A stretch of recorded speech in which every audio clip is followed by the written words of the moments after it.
Toxo Studio. Salut, je m'appelle Christophe Artus, bienvenue dans l'Assiette Nantaise, le podcast complètement food de Nantes. Dans cet épisode, on part à la rencontre d'Esther et Benjamin Limousin, deux trentenaires qui ont ouvert en 2021 sur l'île de Nantes, à 2 pas des machines de Lille, la laiterie nantaise, la première laiterie urbaine de Nantes. Le concept, Esther et Benjamin vont chercher plusieurs fois par semaine du lait bio et certifié lait de foin chez un éleveur à Bouvron, à une quarantaine de kilomètres de Nantes, lait qu'ils transforment ensuite dans leur labo en fromage italien, mozzarella, burrata, ricotta, mais aussi en yaourt ou encore en fromage frais. Produits qu'ils vendent sur place dans leur boutique et dans différents points de vente de l'agglo nantaise. Alors Esther et Benjamin, je souhaitais les rencontrer pour plusieurs raisons. Déjà parce que le concept de la laiterie urbaine est très tendance en France, c'est de la fabrication locale, une vente en circuit court et de proximité. Ensuite parce que les produits sont vraiment top. Et enfin, Esther et Benjamin, c'est l'histoire d'une reconversion assez incroyable que je vous laisse découvrir dans cet épisode. Et oui, ça s'appelle du teasing. Allez, c'est parti, vous écoutez l'Assiette Nantaise, épisode 8. L'Assiette Nantaise, le podcast complètement food de Nantes. Bonjour Esther. Bonjour. Bonjour Benjamin. Bonjour. Merci de me recevoir ici. Alors pour tout vous dire, on est devant la laiterie nantaise sur le parvis là. Il y a une moto qui passe. Voilà, donc vous allez avoir quelques petits bruits de route. On est dans ce quartier de l'île de Nantes. Je suis ravi de faire votre connaissance. On va en savoir un peu plus sur la laiterie nantaise. Racontez-nous comment cette aventure a démarré. Vous avez ouvert en 2021, en juillet 2021. Du coup, oui, c'est exactement ça. On a ouvert le 13 juillet 2021, exactement. À la base, on n'était pas du tout dans le métier. Ce qui nous a donné envie de faire ça, c'était l'envie de faire des choses un peu plus concrètes, des choses de nos mains, plus proches de l'alimentation et de l'utile, en fait. Au tout départ, ce qui nous a donné envie, c'est que ma sœur a monté le même projet à Bordeaux il y a quasiment 5 ans maintenant. Elle est spécialisée aussi en mozzarella et burrata. Et on a suivi le projet de près, on a trouvé ça génial, donc on a eu envie de faire la même chose. Le concept n'existant pas à Nantes, c'était une bonne occasion qui se présentait à nous. Alors on va le dire, vous étiez tous les deux ingénieurs dans l'aéronautique ? Oui, c'est ça. Donc changement de vie total. Ouais, c'est clairement ce qui s'est passé. On a fait notre temps, je pense, dans notre poste d'avant. On a bien aimé ce qu'on a vécu, c'était super chouette. Travailler dans l'industrie sur des beaux produits aussi, qui étaient des moteurs d'avion. Mais comme l'a dit Esther, on avait envie de quelque chose d'un peu plus manuel parce qu'on voyait forcément les gars travailler dans l'atelier, mais nous on était plus sur du métier support bureautique. On passait plus de temps à parler en réunion et à faire des planches de présentation que à faire quelque chose de nos mains, quoi. Et c'est clairement ça qui nous a motivés, en plus de l'envie de revenir un petit peu dans l'ouest, proche de nos racines. Ouais, parce que toi tu es originaire des Deux-Sèvres, c'est ça ? C'est et ça. toi vendéen ? Exactement, ouais. Vous étiez en région parisienne, c'est ça ? Ouais. Tous les deux. Mais alors, ok, super, envie effectivement d'une reconversion, envie de changer de métier, mais il y avait quand même une appétence pour le milieu du fromage, quoi, pour le fromage en lui-même ? Pour la nourriture en général. Ouais. Oui, clairement. Et moi pour l'Italie de mon côté, parce que j'ai fait une partie de mes études là-bas. Je parle couramment italien, c'est une culture qui me plaît beaucoup. Et du coup, c'était l'occasion d'aller faire les formations en Italie et puis de ramener un petit bout d'Italie en France et de proposer aux gens un fromage qui doit normalement se vendre et se manger frais. Donc ça permettait de combiner tout ça. Et comment on passe d'ingénieur à ce nouveau job ? Formation, évidemment ? Ouais, c'est ça. Alors, on est passé par plusieurs organismes, mais notamment l'ENIL, donc c'est l'École nationale d'industrie laitière. On s'est inscrit à plusieurs modules de formation en passant par une grosse partie théorie, parce que hormis le goût du fromage, on n'avait pas la technique derrière.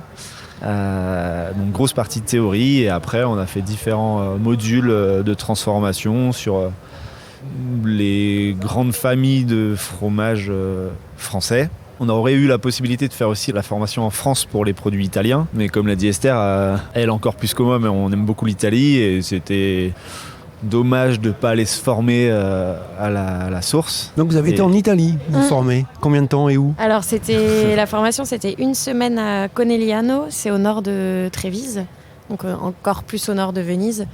Alors, la burrata, la mozza, ça vient pas du tout de là-bas. Donc, c'est juste qu'il y a une école de fromagerie qui est là-bas et qui faisait venir un formateur qui vient des Pouilles. Donc là, c'est la région qui est dans le talon de la botte.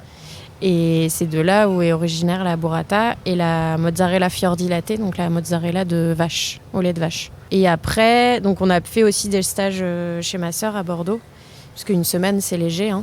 Et quand juste avant d'ouvrir, notre formateur est venu 2 semaines ici pour nous refaire une formation juste tous les deux, nous aider à installer les machines. Pas le formateur italien, Si. Ouais, Vincenzo, ouais, il est venu là et c'était super parce qu'on a pu aussi adapter les recettes qu'on avait vues en formation au lait de Ghislain, l'éleveur avec qui on travaille.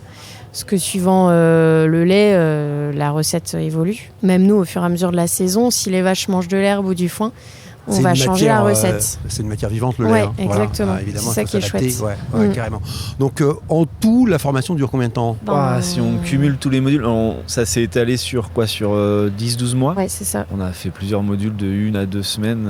Je crois que ça devait faire 4 mois. Ouais, plus les stages. On a fait des stages en ferme aussi. Parce que c'est un métier qui est beaucoup basé sur l'expérience des personnes qui transformaient leur lait. C'est là qu'on a énormément appris aussi. Et vous avez eu un coup de cœur pour ce job.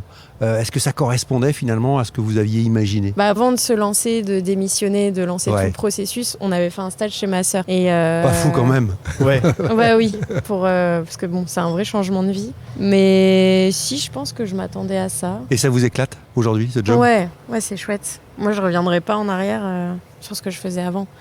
Ouais, non, c'est clair, c'est génial. Puis après, il y a le job en tant que tel, puis il y a l'entrepreneuriat entre guillemets qui est hyper sympa aussi, quoi. Ouais, et c'est un sacré changement de vie, tu l'as dit Esther, effectivement, parce qu'on imagine aussi, vous étiez tous les deux en région parisienne, tous les deux ingénieurs dans l'aéronautique, ça palpe un peu, donc j'imagine qu'en termes financiers, c'était aussi peut-être des choix à faire. Oui. Oh là, la question de l'argent là. Ah non, c'est sûr. Non, mais clairement, c'est sûr qu'on y a réfléchi avant aussi. Mais en fait, entre se poser la question tous les mois de changer de boulot parce qu'on trouve pas de sens dans ce qu'on fait, on s'y plaît pas, et même si on gagne de l'argent, moi je préfère vraiment me poser aucune question et trouver du sens dans ce que je fais et que ça me parle, que ça m'éclate, et gagner moins d'argent. Après on s'adapte en fait parce que ça n'a pas de prix de pas voir les journées passer et d'apprendre des choses tous les jours aussi. Ouais, et puis on se rémunère pas mal en produits qui sont en fin de vie. Du coup, on mange du fromage et on a pris 30 kilos chacun. On fait comme on peut. Vous avez bonne mine quand même, vous avez bonne mine. Alors justement, vous allez pouvoir nous en parler de vos produits, puisque si vous en mangez régulièrement, évidemment, vous les connaissez bien.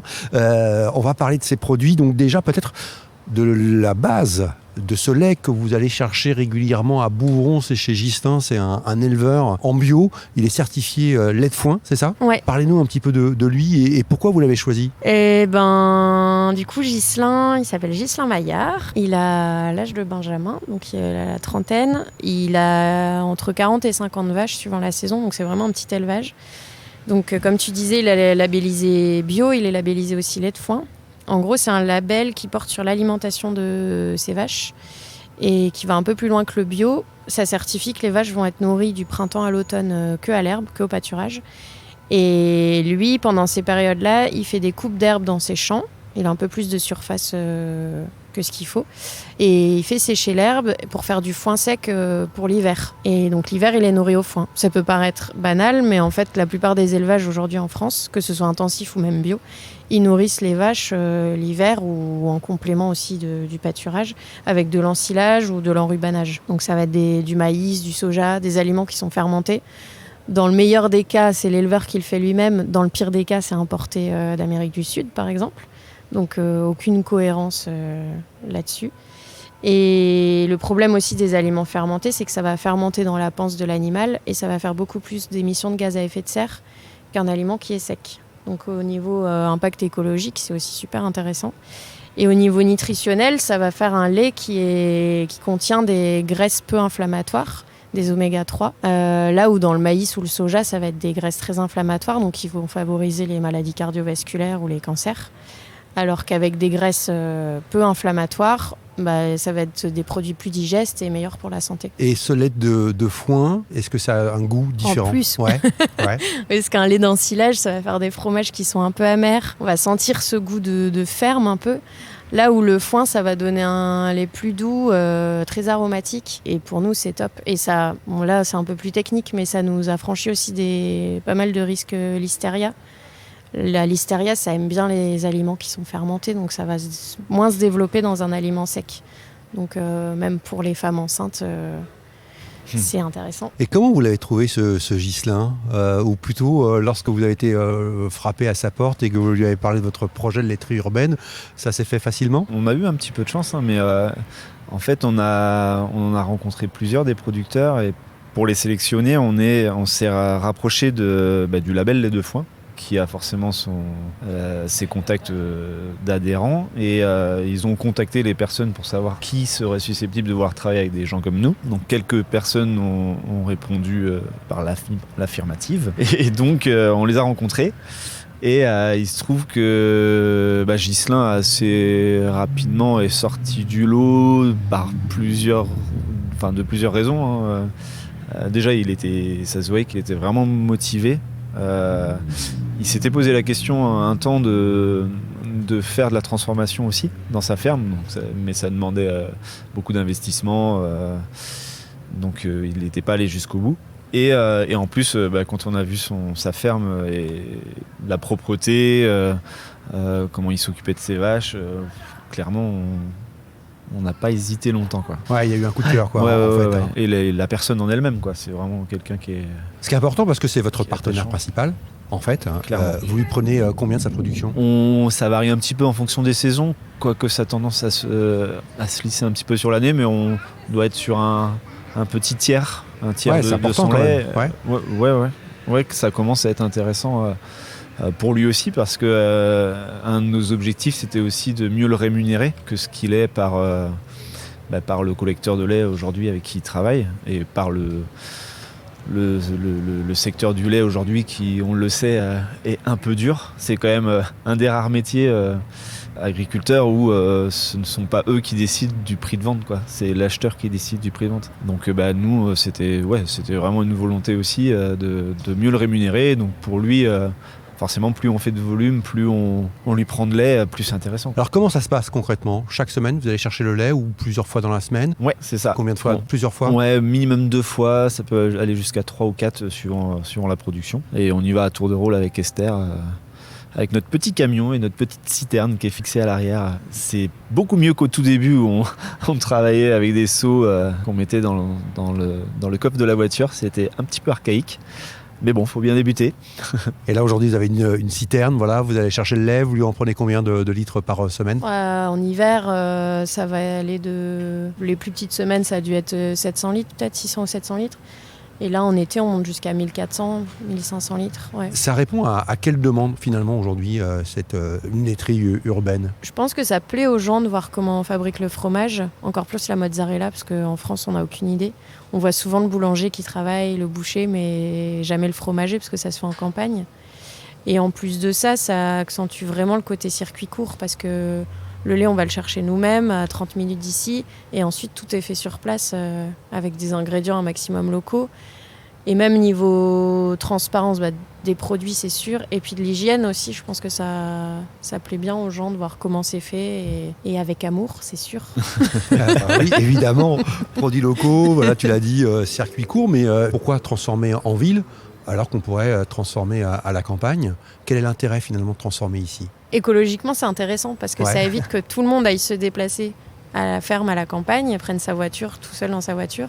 Là, on fait juste un trajet pour ramener le lait et les gens viennent en vélo ou à pied ou en transport en commun chercher leurs produits. Vas-y. Ouais, non, mais c'est ça. Enfin, clairement, c'est l'idée d'aller transformer et vendre à l'endroit où se trouve le client en majorité, en fait. C'est la laiterie urbaine qui veut ça, mais on a la chance de ne pas avoir à se déplacer sur des marchés pour être visible et pour que les clients puissent accéder à nos produits. Et c'est quelque chose de nouveau ou finalement c'est quelque chose qui revient, qui a existé il y a longtemps? Est-ce qu'on le sait? Alors oui, on avait des laiteries en ville il y a quelques décennies. Hein. Qui ont disparu, c'est ça? Avec oui. l'arrivée des grandes surfaces C'est ça. et de l'agroalimentaire. Et donc aujourd'hui, vous faites revivre ces laiteries urbaines. On peut imaginer que demain, d'autres laiteries urbaines voient le jour aussi dans d'autres quartiers de Nantes. Ah oui, complètement, c'est possible. Et ça, Oui, ça fait marrer, Esther. Ah, qu'est-ce qu'elle allait faire comme blague? Si, vas-y, hein, tu peux y aller. Hein. Vas-y, si tu veux faire une blague. On verra s'il coupe ou pas au montage, si elle est bonne ou pas. Voilà, si elle est bonne, On ira juste leur crever les pneus. Ah ouais, non, tu couperas au montage. je garde. Bon esprit. On va tout garder. C'est Bon ouvert, esprit à la laiterie. Oui, vous pouvez pousser. Alors, on a des clients qui veulent rentrer It's dans open. la fromagerie. Non, it's okay. Et en plus des clients internationaux. Voilà. Oui. Voilà. On parle un peu produit quand même, Esther Benjamin. Ouais. Vous fabriquez, on l'a dit, alors on l'a compris, hein, évidemment des fromages italiens, burrata, mozzarella, Ricotta, Ricotta. scamorza. Ouais. Donc c'est ta passion pour l'Italie qui vous a mené vers les fromages italiens ou il y avait une autre raison? Déjà ça, plusieurs raisons. L'engouement qu'il y a aussi autour de la burrata en France, qui est justifié. Et aussi le fait qu'en Italie, ils mangent leur mozza ou leur burrata le jour de la fabrication. Un peu comme nous, on va pas acheter une baguette qui a 2 jours. Eux, ils vont vraiment l'acheter, la consommer le jour de la fabrication. Et nous, en France, on va acheter une mozza dans un sachet qui se conserve 2 mois. On va la laisser traîner 1 mois dans le frigo et la manger à ce Et elle n'a moment-là. pas de goût? Oui, en plus. Donc c'était un peu pour ramener cette tradition en France du fait que c'est un fromage frais qui doit se manger frais et ça n'a pas de sens de l'importer en fait. Donc fromage italien, Mm. les yaourts aussi. Ouais, on a une gamme assez importante de yaourts où on va dire on peut s'amuser parce que on peut varier fréquemment les parfums. Donc c'est plutôt sympa et les clients ont l'air d'apprécier. Donc, et nous aussi d'ailleurs, on en profite aussi. Les yaourts, après on a des desserts type crème au chocolat, crème au café, riolet. Valrhona, du chocolat Valrhona. Chocolat Valrhona. Qui est top, absolument top. J'ai eu le bonheur de goûter aussi vos yaourts à la vanille, très parfumés. Voilà. Et effectivement, on a aussi, ce qui est assez surprenant, cette douceur qui est due au lait de foin alors, finalement. D'autres produits? Après, qu'est-ce qu'on a? Fromage frais? On fait des fromages frais, donc tout à base de lait de vache. Hein. Tu l'avais compris. Fromage frais avec différentes épices pour les aromatiser.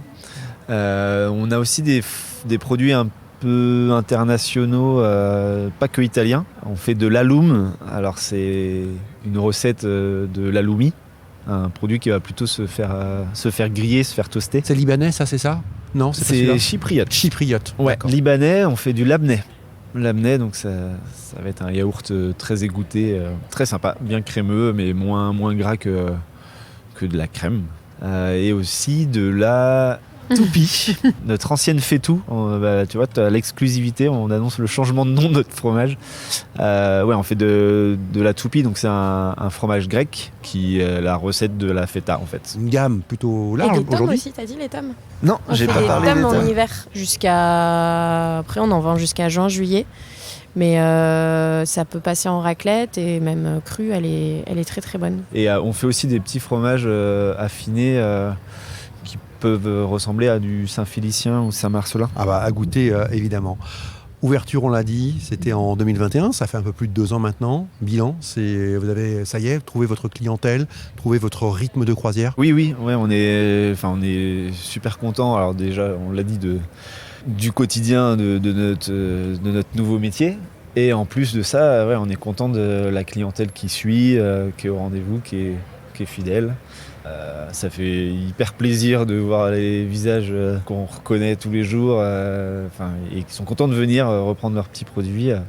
Et on a aussi toujours des nouveaux clients qui arrivent. Donc ça c'est pareil, le bouche à oreille continue à fonctionner a priori, donc on ne peut pas être plus content. Et au niveau de la distribution, donc c'est ce point de vente ici sur l'île de Nantes, et puis on peut retrouver vos produits également dans d'autres points de vente. Oui, alors on travaille avec plusieurs épiceries à Nantes et puis dans la périphérie, à Rezé ou Orvaux. Pas mal d'épiceries vrac en fait, parce que comme On n'a que des bocaux, des contenants consignés, ça intéresse pas mal les épiceries vrac. Après, on travaille aussi avec pas mal de restaurants. En fonction de leur carte, ils vont nous demander soit de la burrata, de l'équivalent de notre feta, là, de la mozzarella. Enfin, tous les produits sont aussi disponibles au restaurant, ce qui nous fait aussi une belle vitrine. Et les projets, vous avez des projets ? Alors, il y a souvent des gens qui nous le demandent. En vrai, le projet, c'est déjà, comme je l'ai dit, de bien stabiliser ça parce que c'est bien prenant et on ne veut pas faire n'importe quoi au détriment de la qualité notamment. Donc, continuer comme ça. Petit projet qu'on aurait voulu lancer cette année, mais on s'est fait prendre un peu par le temps, ça serait de faire de bonnes glaces pour l'été prochain. J'espère que j'ai pas parlé trop vite. et déjà, ça sera pas mal. Esther, qu'est-ce que tu as en tête Non, c'est bien. On a toujours le doux rêve de proposer de la restauration sur place le midi, avec quelques petites choses autour de nos produits. C'est ce qu'on avait comme projet depuis le début, mais il faudrait qu'on ait un peu plus de temps pour se pencher dessus. Mais à terme, ce serait chouette. Ouais, ça c'est... Ouais. On adorerait accueillir des gens à table. Avec quoi ? Que des produits fromagers, évidemment ? Et puis, autour de nos produits, après, on mettrait d'autres choses avec, mais une salade, des recettes qui changeraient régulièrement, et des choses simples, mais efficaces. Bon, en plus, vous êtes dans un quartier qui bouge énormément sur l'île de Lens. On est à 2 pas de l'éléphant. Ça bouge tout au long de l'année entre les gens qui travaillent dans ce quartier et les touristes. Il y a un beau réservoir, en tout cas, de clients ici. Oui, c'est clair. Alors, ce qu'on va faire maintenant, ce que je vous propose, on va aller jeter une oreille un petit peu dans la fabrique. Et c'est l'avantage et le pouvoir de l'audio. C'est-à-dire qu'on va se télétransporter très rapidement dans la fabrique. Ce que je vous propose, c'est on fait ça, c'est fait, c'est parti. Et voilà, nous sommes dans le labo. Ça va, Benjamin ? Ouais, très bien. La télétransportation, c'est bon ? Ça va un petit peu ballonné, mais c'est la première fois, je pense. Ouais, c'est pour ça. Bon, on est dans ce labo. Décris-nous un petit peu ce qu'on voit autour de nous, là. Alors, déjà, bienvenue dans notre labo. Ça fait plaisir de t'avoir avec nous. Donc, autour de nous, on a un petit peu de matériel. Il y a quelques tables qui sont plates, normales. C'est plus pour faire du conditionnement, de l'emballage. Et des tables, qu'est-ce qu'il y a, Esther ? Esther est morte de rire, on peut le dire. Il ne lui faut pas grand-chose. Table plate. Okay. Des tables plates, oui, c'est bien, parce qu'effectivement, certaines ne sont pas toutes plates. Bon, je voulais dire non inclinées, excusez-moi. Voilà. Et des tables un petit peu inclinées, justement. Et pourquoi alors ? Alors, leur petit nom, c'est des tables d'égouttage. Quand on fait du fromage, on part toujours d'un lait qui est liquide et on obtient un produit qui est plutôt solide. Donc, il faut bien que ça s'égoutte d'une façon, et c'est la gravité, en fait, avec la table qui est un peu inclinée qui va nous aider à ça. Qu'est-ce qu'on voit là, comme fromage par exemple ? Alors là, devant toi, c'est nos tomes, justement, qu'on a préparé ce matin et qu'on a moulé ce matin. Et donc là, pendant toute la journée, on les retourne, on les empile pour qu'elles s'autopressent. Et demain, on pourra commencer à les mettre en cave d'affinage. Combien de temps pour une tome ? Minimum 1 mois et demi, 2 mois. Ça va dépendre. Là, on a un petit peu modulé la recette, donc on va voir comment ça évolue, mais normalement, c'est ça, ouais. Et l'affinage, donc c'est le retourner régulièrement aussi ? C'est ça. On le retourne tous les jours et on le frotte 2 à 3 fois par semaine pour lui apporter quelques soins. On continue ? On avance un petit peu dans ce labo ? Donc là, c'était le labo, et ici, on est dans la laverie. Et en fait, dans une laiterie, on passe quasiment autant de temps dans la laverie que dans l'espace transformation. Dans l'agroalimentaire en général, mais ici, c'est vrai qu'on passe beaucoup de temps à nettoyer, renettoyer tout le matériel. Et en plus, vu qu'on travaille en bocaux consignés, on passe du temps aussi à restériliser tous les bocaux que les clients nous retournent. Tout à l'heure, Esther, tu nous parlais de la mozza, de la recette de la mozza. C'est quoi la recette de la mozza, finalement ? Waouh, alors ça, c'est secret. Ouais, c'est vrai ? Ouais. Secret industriel ? Non, secret artisanal. C'est secret artisanal. Non, mais on a 2 recettes maintenant, d'ailleurs, pour la mozza, puisqu'on en fait une petite variante depuis 2 mois. Mais grosso modo, on part d'un lait cru qui est froid. On va commencer par l'acidifier, ensuite on va le chauffer. Et comment on fait pour l'acidifier ? L'acidification, il y a 2 méthodes différentes, et c'est ça qui fait nos 2 mozza, principalement le gros facteur qui change. Soit avec du concentré de citron, donc de l'acide citrique, soit avec des ferments. Donc là, ça va être quelque chose de plus vivant, et ça va C'est un organisme qui va consommer le lactose présent dans le lait et en générer en déchets de l'acide lactique. Et après, on va donc chauffer le lait, puis y intégrer un agent coagulant qu'on appelle de la présure. Il y a plusieurs types de présure qui existent. Il y a 3 grandes familles. La présure végétale, donc avec certaines plantes, on peut faire coaguler du lait, typiquement de l'ananas, du chardon. La présure microbienne, donc ça va être issu plutôt des champignons et après développé en laboratoire. Et la présure qui est d'origine, donc présure animale, qui elle est issue en fait de la paroi intestinale du veau. D'accord, donc vous utilisez les 3, vous comment ça se passe ? On en utilise 2 suivant les fromages. Pour tous nos fromages italiens, on utilise la présure microbienne parce que on n'a pas besoin d'avoir la typicité qui est amenée par la présure animale, qu'on va plutôt retrouver dans nos produits affinés. Et aussi parce qu'on ne voulait pas fermer la porte aux végétariens, notamment sur nos produits italiens. Mozza, burrata, cœur de burrata. Ok, et après alors ? Et après, donc une fois que ça va coaguler, l'étape d'après, ça va être de faire notre fameux égouttage. Je te parlais des tables qui sont pas plates mais inclinées. Et du coup, on va égoutter ce flan. En fait, c'est un gel qui a été généré quand on a mis la présure. Et donc, on va en extraire le petit lait, le lactosérum. On va en utiliser une partie d'ailleurs pour faire de la ricotta en le réchauffant.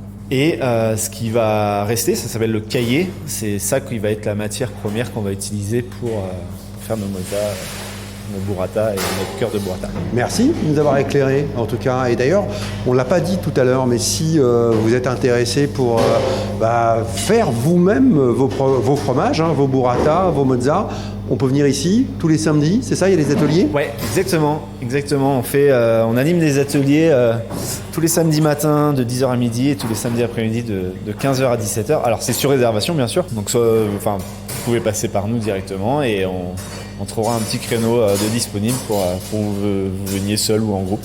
Donc on vient transformer le lait, on vient fabriquer son fromage et on repart avec, c'est ça? C'est ça. Alors on part pas du lait cru, on part du caillé, donc l'étape dont je vous ai parlé. Et toute la suite, c'est les étapes manuelles qui sont les plus sympas. Pendant 2 heures, vous allez faire... les gens qui viennent feront leur petite mozza et leur burrata. Et repartiront avec leurs œuvres d'art. Ouais. Et ils se régalent après, évidemment, parce que c'est eux qui ont fait le fromage. Exactement. Merci Benjamin. Merci beaucoup. Merci Esther, parce que Esther, on peut le dire, Esther qui est dans... fait la vaisselle, elle est dans la laverie. Merci beaucoup en tout cas à tous les deux d'avoir pris du temps pour nous présenter la laiterie nantaise. On vous souhaite plein de bonheur pour la suite. Merci beaucoup à toi, c'était vraiment un plaisir. Voilà, si vous avez envie de découvrir les produits fabriqués par Esther et Benjamin ou si vous souhaitez participer à un atelier, la laiterie nantaise est située au 5 allée Assia Djebar à Nantes. C'est la fin de cet épisode. Merci de votre écoute. L'Assiette Nantaise, le podcast complètement food de Nantes, revient très vite dans vos oreilles. Ciao. Pour ne pas manquer le prochain épisode de l'Assiette Nantaise, abonnez-vous à ce podcast sur votre plateforme d'écoute préférée.